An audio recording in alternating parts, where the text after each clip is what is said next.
Welcome back. Hey, we're here. We are indeed. I had a frozen grape. It was delicious. That's good. Yeah. You okay? You don't seem okay. I am broken. Well, what's fun is that I remember there was a point in episode 1 and maybe 2 where you were totally broken because you had no idea what was going on. Yep. But, and this is Umineko, we're right at the very end, and you know pretty much exactly what's going on, and that's what is breaking you, right?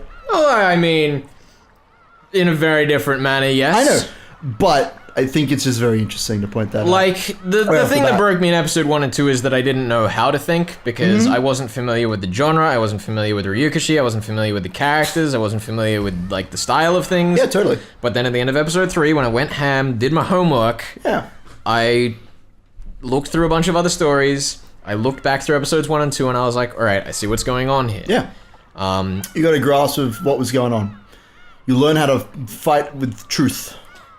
Yeah, and like, if anything, I feel like the fact that I do know what's going on is what makes that No, I get you. That scene so, like, crushing. Yeah, I know, exactly. That's exactly the thing that's going on here. Because, like, you know, Angie is the one character left in the story that I kind of have any attachment to, because I have resigned myself so thoroughly to the tragic fact that they are dead. Yeah, I mean, that's... It all comes back to the questions I was asking you, I think in episode 2, where I was like, well, if they are all dead, then what's the point of telling a story about a bunch of dead people, right? Like, what's the point? And that is, I think a question that we'll kind of figure out by the end of episode 8, but we'll get to it. Yeah, I mean, you dare I say you love Angie. You wanna, not in that way, but like, in terms of like loving the story, loving the characters. Yeah. Like, I love Beatrice. I see all her shit, and I'm like, yo, I read that, and that's tragic, and beautiful. But you really are attached to Angie. And it certainly seems like we're going to get... Well, we had kind of 2 declarations at the end there in the tea party where Berncastle opened the board, but Battler is also going to... Like, I feel... do something. I feel as though Angie is, to me, about this story, what Leon is, in theory, to Claire. It's like... She's the one chance for a happy ending to this story. Yeah. Because, like, I understand, you know, Will was saying at the end of episode 7, it's like, no, don't let yourself also die, but I mean... Yeah. I mean, I definitely want to talk about the culprit, Seo, at some point, but we'll get to that, Let's go to the tips. Yeah. Let's do our regular jam. And then I'll rant about what I think. Oh, that's interesting. Oh, hello. Executing him gives this tip. No. There you go. Okay, cool.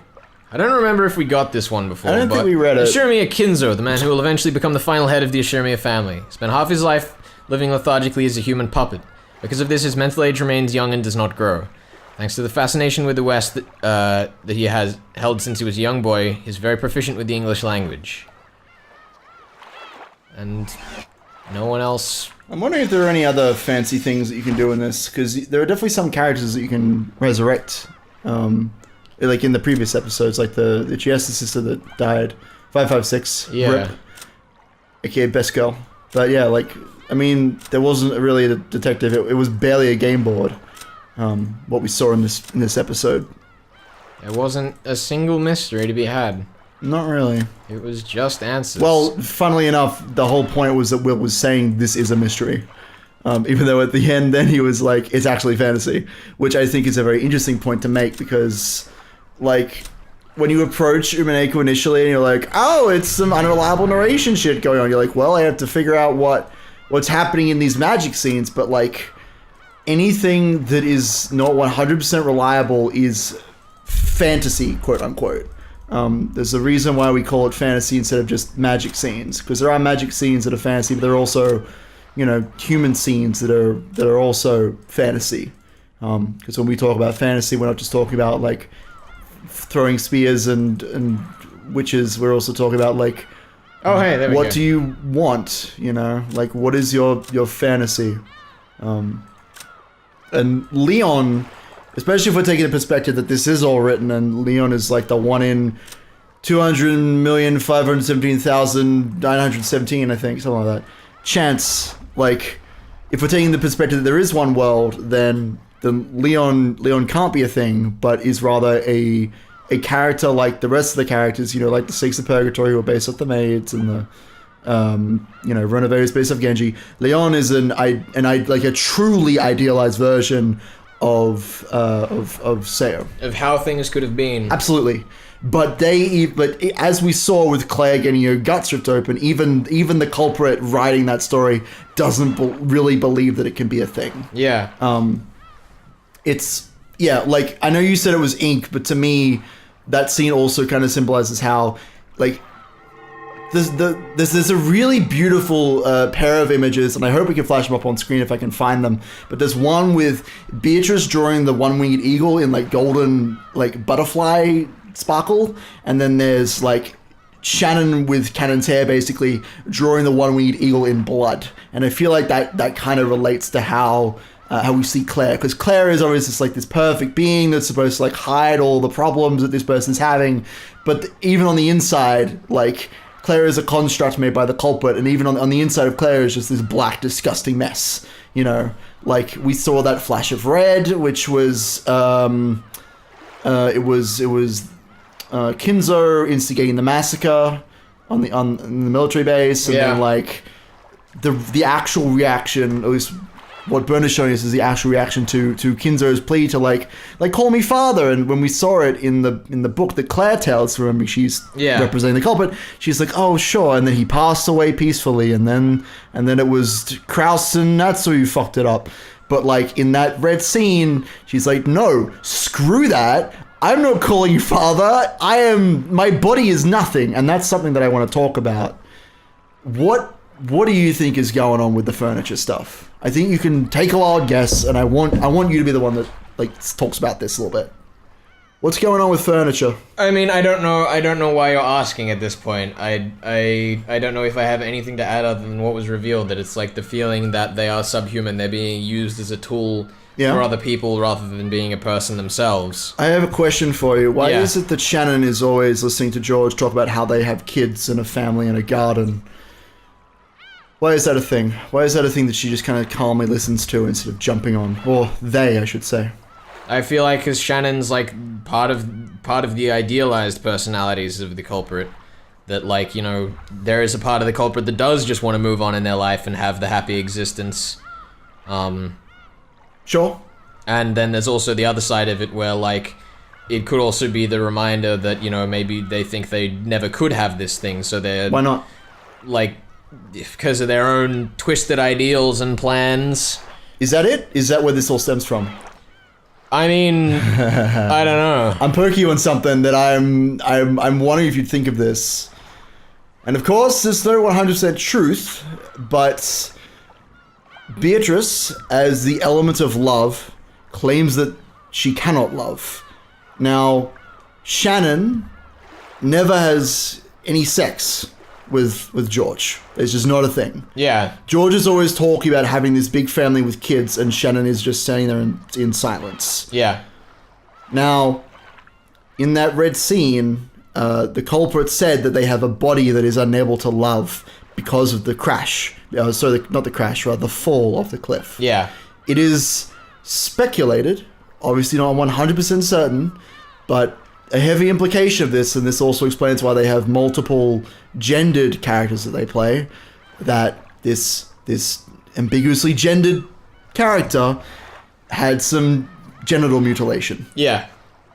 And so they're not able to love because they were born a boy, fell from or were pushed off the cliff by Nazi, had their genitals mutilated, and then were raised as a girl because that might be easy to adjust to. Yeah. And this, to me, is one of the most interesting parts of Umineko, because the mystery is, of course, important, but I think that one of the most interesting things is going back, quote-unquote, tear out the guts, as you will, but if you look at a lot of the discussions that there are about gender and how gender influence the way that the characters act, like there's a lot of talk in the narration about how because these two people were of the same gender, they understood this, and like I wonder how much that is the culprit trying to sort out their own gender, and also in the way that the characters act, and also in the way that in EP6 at the end when, you know, Ken and Shen take on aspects of the other, of the opposite gender that's kind of the culprit, even though it's not written by the culprit, but it's kind of this idea of Beatrice the culprit trying to, through their depictions of Shannon and Cannon and Beatrice, understand themselves. Yeah. That's definitely an element of the story, and I think that there's a lot of cool stuff about gender identity mixed in with all of this, the murders. And that's one of the most interesting things to me, of course, is that a story about murder turns into that discussion. But yeah, like, Leon is never given a gender because it just wouldn't make any sense, right? Yeah. No, I mean, it's definitely something I was aware of. It's not the way you were asking the question and trying to push me there, I wasn't exactly following. But it does make a lot of sense that's what all of this imagery about, twisted gender identities, Zephyr and Furfur being different genders but never saying which. It also makes sense as to why Leon is very confident about the fact that they don't want to talk about their gender. Yeah. So it makes sense that an idealized form of the culprit just doesn't care about gender at all. Yeah. Even though it's very clearly something that they care about a lot. Like if you go back to EP2's ending, they want to believe it's not a problem. Basically. Yeah, they want to believe that their gender isn't a problem, that they can love anyone. Though of course they end up loving all their cousins. Yeah, and then the other thing is like, in this claim that at birth Leon was a boy. Still in like the perfect fantasy ends up loving another man, which like not to say that there's anything wrong with that before anyone goes and accuses me of anything. No. But it's more the idea that like even though there is this perfect ideal, the perfect ideal is still just twisted slightly. Well, they want it to be. They want to find this one person, right? Yeah. The culprit does, and once again, like this isn't written by the culprit necessarily. Yeah. At least we don't think it is. It's written by someone else, but like. We have to assume that person understands the culprit's heart. That's the whole point of this entire series of episodes. My interpretation of that scene at the end where they're like, so you wrote all of these bottles and cast it off to like close up the cat box that Ava then locked. I feel like even... Is that what the point is? Well, like... How do you feel? The thing I was getting at is I think that even the other tales that I am claiming and as has been suggested with Hachijo were written by other people. I still think that at least the ones we're shown still contain some element of what, was in perhaps other message bottles that were recovered that maybe we don't know about. Maybe. Because otherwise, I feel like she might have specified how many bottles were cast off. Yeah, definitely. If it were just the two. I mean, this story is all about, like, these are the details that you can and can't prove, and that's why I don't know. I'll be honest. I didn't like Will and Leon as much in my first read, but in my second read, seeing where they kind of fit in the overall picture a bit better, because I understand more, has been really cool. Especially, and I noticed this before, but shout out to Will being like, this entire story is just fantasy, because that's the whole fight that the reader has, like, against the story, is say, but it's mystery, not fantasy. There can't be stakes jumping around and shit. But like, if we're believing that this whole thing is a story is written by people, then yes, it's fantasy. It's someone's fantasy. It's someone's fantasy. Yeah, like it does. It's a mystery novel, but it's a mystery novel that the culprit. It's written as a fantasy. Yeah. And the thing is, like, I could unpack that further and further, but I don't know that it needs to be unpacked. I feel like that's the point at which like the question stops, because that's the point. That's the point. The point is that it's mystery and fantasy. None of this is like you're trying to fight against the mystery, or you're trying to twist the truth. It's all fantasy. And Ryukishi leads you down the goddamn garden path the whole way here. Absolutely, he does. Like fighting against the witch. Oh, Batley, because I'm like most of the way through editing episode 4 right now. Yeah. It's like, oh, geez, Batley, you lost sight. You started playing with the witch instead of fighting with her. God damn it, Batley, step up to your game, Angie says, but... Yeah, Angie's kind of a dummy in episode 4, real talk, but... Not that I don't love her, I don't but think like... Angie's a dummy in episode 4. She just doesn't understand it. Like, she doesn't... She couldn't. I know, she couldn't. Her character in episode 4 couldn't. I know she couldn't. She didn't have love. Oh, boy. But that's okay, we can gain love. Yeah, I mean, I guess we should look at the actual tips at some point. Was there anything? Is there anything? No, nothing. Still not. There's nothing. But there's no epitaph. There's no. I guess we could talk about the epitaph and how it was solved. I don't want to talk about how like we brought it up actually when these first appeared, but you mentioned when the real people of the stakes first appeared for the first time, that people were like, gosh, Rikashi, why'd you reuse sprites? It makes sense. I love that he puts them in the tip exactly like this, where you change the outfit of the stake to prove that it's not, like, that it's actually, they're the same characters. Yeah, pretty much. That's a neat little detail. It's very cool. And as I said, I think this is probably the one thing that, again, didn't surprise me as much, but was definitely one of the things that I least expected to get as an answer. I didn't think of this at all when I was playing through. I was very like, oh yeah, that's a thing. Yeah, because I was just trying to tie it to a theme. I wasn't trying to solve anything. I was like, well, we have a pattern. How else would the pattern fit? And then you're suggesting that Nanjo is Garp, which is just beautiful. It's that great. like the rotund old man is portrayed as the most hilariously dressed character. I think that makes perfect sense. It makes perfect sense. Like, especially, and this is the thing you keep coming back to, these stories are written mostly by an angsty 19-year-old. Yep. Like, I'm not saying that to be disrespectful, but that's literally what this is. Like, I had a friend tell me that the scene in episode 4 where where Maria like pretends, well, she doesn't, well, you know, which Maria like destroys Rosa over and over again. Talked about how that is like one of the most important scenes in Umineko because that's kind of what the stories are for. They're for like expressing positive emotion and you know, channeling that bad emotion. Like, that's what we're talking about when we're talking about white and dark magic. We're talking about how like Ava could use these stories to like paint over the truth and make it seem like someone else is the bad guy or whatever. Like, but they could be white magic of like, oh, the little rabbits are playing together and they're in a band and they're having a great time. And Sakatara is really cute. Like, that's the idea of like, when we talk about black and white magic, we're talking about how you express emotion through narrative, which is for me is like a huge deal because I love talking about that shit. Yeah, I mean, the other thing I found interesting in talking about Ryukishi leading you down the garden path is at the start of episode 1, I was very careful to always say black magic, not just magic. Yes. Because I went in thinking there was going to end up being a distinction. And I was correct, but I think about halfway through episode 1, or maybe the beginning of episode 2, I just stopped specifying. And I feel like that's an interesting insight to how I was thinking this time. At the time, because that was very much the point where I was like, all right, cool, this is a fight. It's gonna be magic. I know, I definitely noticed that, but it's not, right? It's not. It's not a fight. It's a conversation. I think that's the biggest thing. Whenever there's like two people fighting, I'm like, why can't you just talk? Why can't you just have a conversation, guys? Yeah. Don't make a big deal out of it. Good life advice. Communicate. Don't cause fights with other people, especially your friends. Don't do that. Yeah, like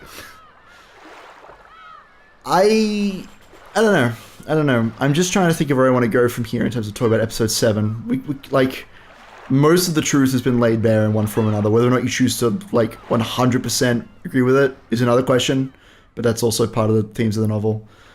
I don't know. Like, I think it's beautiful, all of it. I think it's brilliant. Is there anything else you want to like discuss? Because I do have one thing I want to bring up at the very end.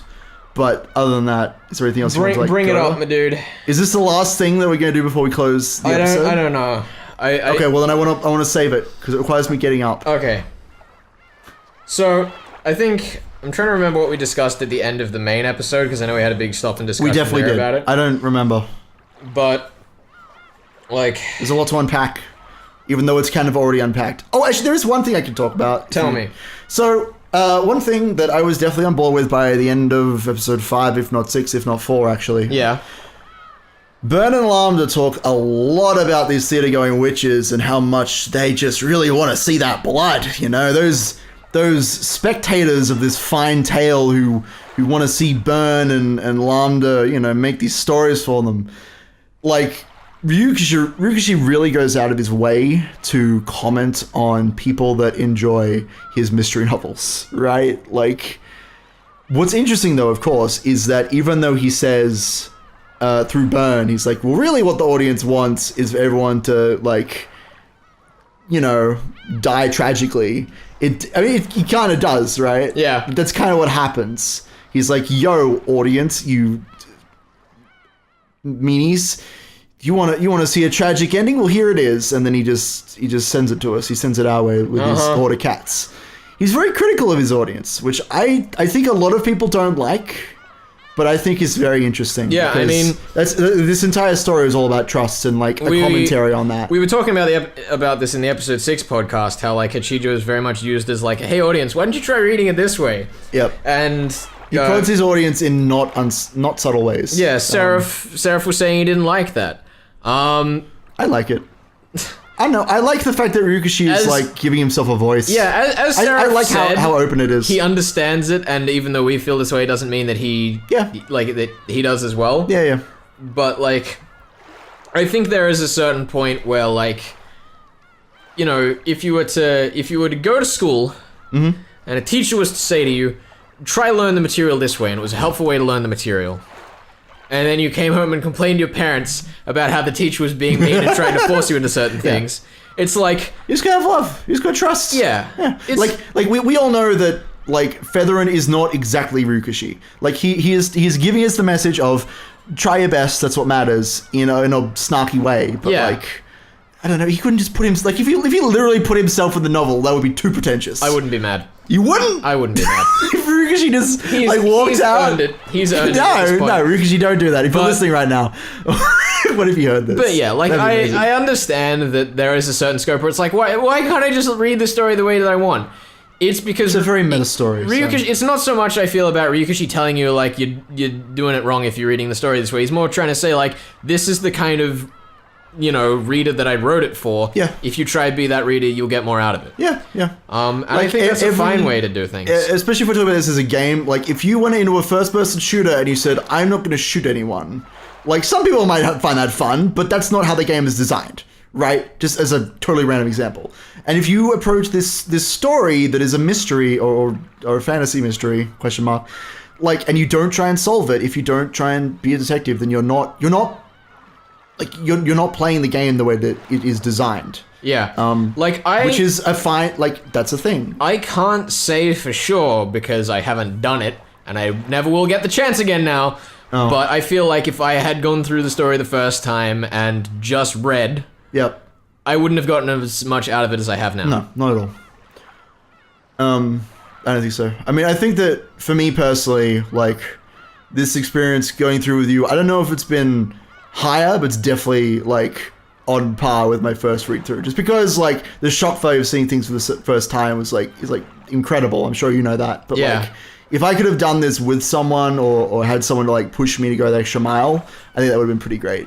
What I'm saying is I'm the best. And thanks, Ben. Fucking whatever. Look, my point is, I wish that I'd been a bit more forward thinking in my approach. But again, if you didn't do that, and you still read the story. It's okay. It's fine. It's just that Ryukishi isn't about, like, making his novel accessible in that sense. If that makes any sense to you. I disagree. I disagree with your wording heavily. I think your point is correct, but maybe I'm using the wrong words. It's more that Ryukishi writes his story with this audience in mind, and he wants you to be part of that audience. Sure. Not that there is anything wrong with not being part of that audience. Sorry, that's not what I meant. I meant, like, I got my mindset in gaming mode right now, but I just know that, like, there's so many, stories. Well, actually, we can talk about literally any medium, movies, games, probably visual novels too. Like, but at this point, they're written to the point so that the most amount of people can read them because capitalism. That's just a thing. And I don't feel like Ryukishi writes his novels quite that way. Like, I don't know. Like, I don't think he's saying, like, you cannot enjoy this. This is a niche artsy thing. But, like, he does what he wants to do. He very much has, like, a vision of this is my audience, or this is how I would like people to tackle. I'm not gonna, like, except that one time in EP3 where he made it easier. But apart from that, generally speaking, he doesn't just say, like he never turned it into a traditional mystery novel. He didn't be like, oh, there's no magic now. Like, he stuck to that. Yeah. If that makes sense. I know I'm a little bit rambly right now, but... What was the final point you had?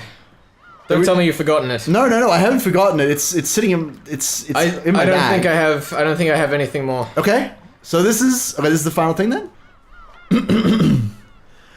Felix-sama, congratulations on solving the riddle of the epitaph. I have something to show you. I'm scared. I'm officially scared. You can't... He's opening his backpack. He's pulling something out of his backpack.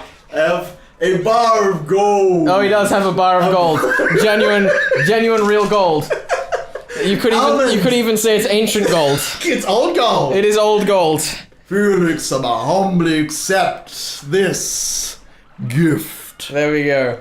Yeah, you solved the epitaph, you motherfucker. I'm so glad. But now everything can go back to being exactly as it was. I don't want it's anything true. to change. It's true. I hope not. I am not serving you. I am not becoming your Genji. Oh, there you go. There we go. That was it. That was the bit. That was good. That was good. Can they hear us? They can hear us, don't worry. That was the bit, guys. I gave him a bar of chocolate, but it was called Old Gold. It is specifically roast almond flavor, dark chocolate. So we put Kinzo's body in there, roasted. That was the joke. I had a joke. I'm done. I need a week off. We went nuts with episode 7. I know. I'm exhausted. We went absolutely nuts. We are the stupid people of this world. I'm tired. I'm kind of glad actually that there wasn't too much mystery in this one, because we went so nuts on it that it would have killed me. It would have killed me. If there was actually much to try solve here. Look, we are the stupid people of this world. I'm gonna leave you with that quote. Thank you. Put that on my tombstone, please. Okay. Expectations for episode 8. Anything else? No? Are we good? My expectations, I think probably the first